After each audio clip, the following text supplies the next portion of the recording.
Tatry natin umorder ng Diwata Pares for lunch. So yeah, sana matanggap yung order natin.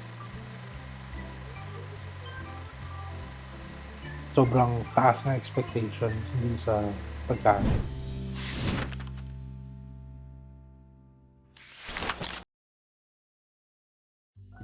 Hey guys, good morning. So, halos kakagising lang natin. Halos paubos na yung kape. So, today is a regular work day. Si Chai is on-site ngayon. So, pumasok siya kanina umaga. Work from home naman tayo. So, lagi lang tayo nandito sa bahay.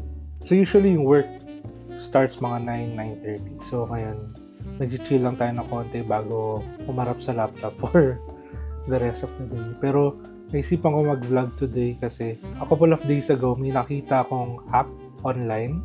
I don't know if you know this already, but I found this iCity app. So, para siyang Grab food specifically. And kaya siya tumatak sa akin kasi nandun yung Diwata Pares. So, bilang fan ng social media, lalo ng YouTube, tagal ko nang gustong itry yung Diwata Pares. Kaso bilang isang taong bahay, isang tamad na tao, ayoko rin lumabas madalas. And syempre, madalas blockbuster yung pila dito. Nagdadalawang isip kami mag-asawa na pumunta. Ayun, tinry natin to download and yeah, nandun yung Diwata Pares. So, tatry natin umorder ng Diwata Pares for lunch. And ipapakita ko rin sa inyo yung iCity app and paano umorder. So, yeah, sana matanggap yung order natin.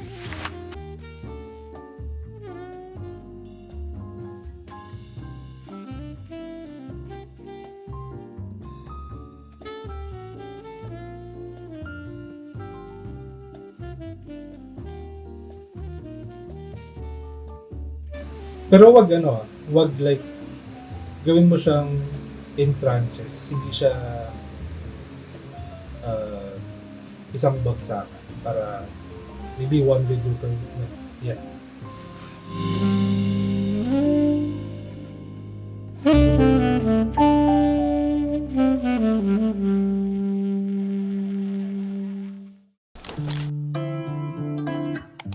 Umorder na tayo ng Diwata Pares. So I'm doing a screen recording of my phone para makita nyo yung interface ng iCity app. Hindi ko na napakita pero once you download the app, it will ask you to register. Nung time na nag-register ako, medyo nahirapan magtuloy. May process doon na hingang ka ng referral code. And kailangan mong mag-message doon sa Facebook page nila or sa social media channel sila to get the code. So kahit ini-input ko yung code na nakuha ko from them, maraming beses na nag-fail pa rin siya. Sabi nung operator, dahil daw sa volume of users na nagtatry mag-register. Siguro mga ilang minutes ko din tinry and eventually, naka-register naman. So when you open the app, ito yung makikita nyo. So, nakalagay yan, book pa service. As you can see, ang dami niyang options like I ride, I deliver, I demand. Di ko pa siya natatry pero mukhang promising if lahat to maayos yung ma-avail. Pero sa ngayon, ang pakay natin is yung Diwata Pares. So dun tayo sa I deliver and click on food delivery. Ayan, once you click on food delivery, ayan na. Nandun na sa hot sellers yung Diwata Pares overload. Okay, let's see kung ano yung nasa loob. Ayan, so meron tayong Diwata Pares overload. Yung bestseller nila, I think. Meron din yung longganisa, pork barbecue. Meron ding longga with barbecue. So right now, order lang muna tayo ng Diwata Pares. Actually, order na rin tayo ng longganisa at saka barbecue para full menu yung itatry natin. So that's it. Successful yung order natin. So, wait na lang natin dumating. Work muna ako.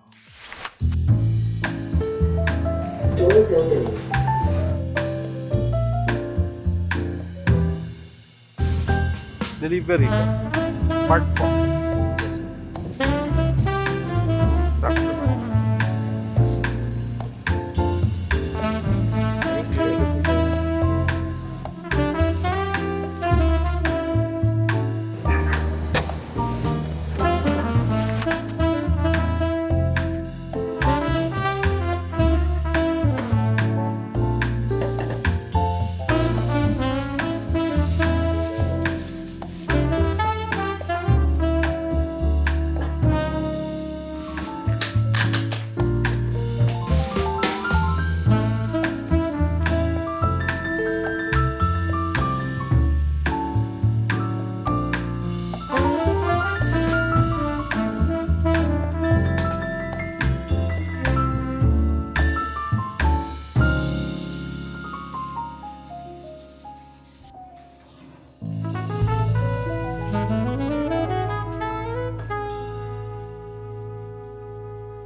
on the opposite shore.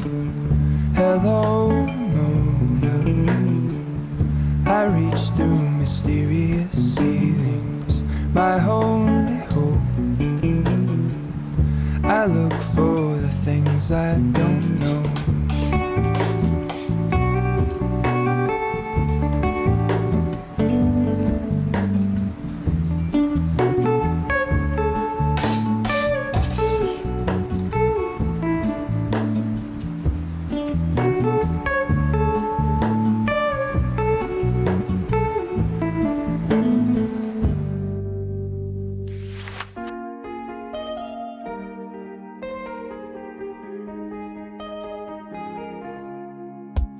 So, very quick review lang ng Diwata Pares. Disclaimer lang, di naman ako food vlogger, so just want to share my experience eating Diwata Pares at home.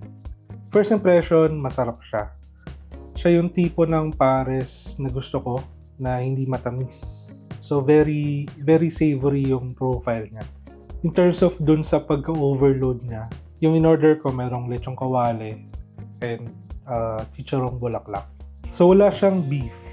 Actually, curious ako ng dati pa kasi, di ba, pag sinabi mong pares, ang first thinking mo is beef pares. So, apparently, ano siya, in pares na sabaw, pares soup. And then, yung meat niya, lechong kawale and chicharong bulaklak. Surprisingly, yung chicharong bulaklak and lechong kawali, may konting crunch pa. Considering na bumiyahe pa siya from Pasay to Mandaluyong. Another surprising and positive aspect for me is yung packaging niya. In-expect ko, baga lahat naka-plastic labo lang. Pero nung nakita nyo naman kanina, meron yung proper Tupperware, isa naka-paper container pa. Another positive thing for me is yung binigyan tayo ng condiments. So usually kasi pag takeout, di na siya sinasama. Pero for Diwata Pares takeout, delivery, merong crispy garlic, merong leeks or spring onions, kung ano man yung tamang term. And meron ding chili garlic na masarap. As expected, hindi na masyadong mainit yung food pagdating sa atin. Although hindi naman siya problematic since takeout nga, pwede mo siyang i-microwave. Pero I would think na yun yung isa sa advantage ng pagkain doon mismo sa site or dine-in. Kasi you'll receive the food fresh. So, I'm sure mas crispy yung karne, mas mainit yung sabaw. And of course, that would add to the whole experience. In terms of the barbecue and longganisa, masarap siya pero wala naman like something special. It's a proper barbecue, a proper longganisa. So, yeah, na-enjoy ko rin naman siya. So overall, Diwata Pares, positive review naman for me. Pero nag-expect ka ng sobrang like mapapawaw ka sa sarap or may malalasahan kang sobrang different. Hindi ganun. Hindi siya ganun. Siguro dahil sobrang trending nga niya ngayon, madaming mga tao na sobrang taas na expectations dun sa pagkain. Kaya hindi, nadi-disappoint sila. Pero for me, masarap siya. Nakita niyo naman kanina. Ang dami ko nakain, nag-extra rice pa ako. And naubos ko yung di ko naubos yung sabaw kasi sobrang dami niya. So aside from the usual order nung Diwata Pares, meron pa silang isang plastic na puno ng sabaw. Just want to commend also yung ICT app, no? So for the longest time, Grab lang yung delivery service app dito sa Pilipinas. It's good to see na merong lumalabas mga competitor na very positive yung experience ko. Even though medyo nahirapan tayo sa pag-register, I think normal naman siya sa mga bagong. At least sa ngayon, very helpful yung staff. Pag-order ko kanina, may tumawag sa akin operator confirming the order. So, doon pa lang, di ba? Angat na siya kay Grab. So, sana lang masustain and also sana mag-improve pa. Quick look doon sa roster ng restaurants doon sa ICT app. Nandun yung mga trending restaurants sa social media. So, of course, Diwata Pares. Nandun yung like donuts na mura. Tapos yung mga Kanto Fried Chicken na trending din.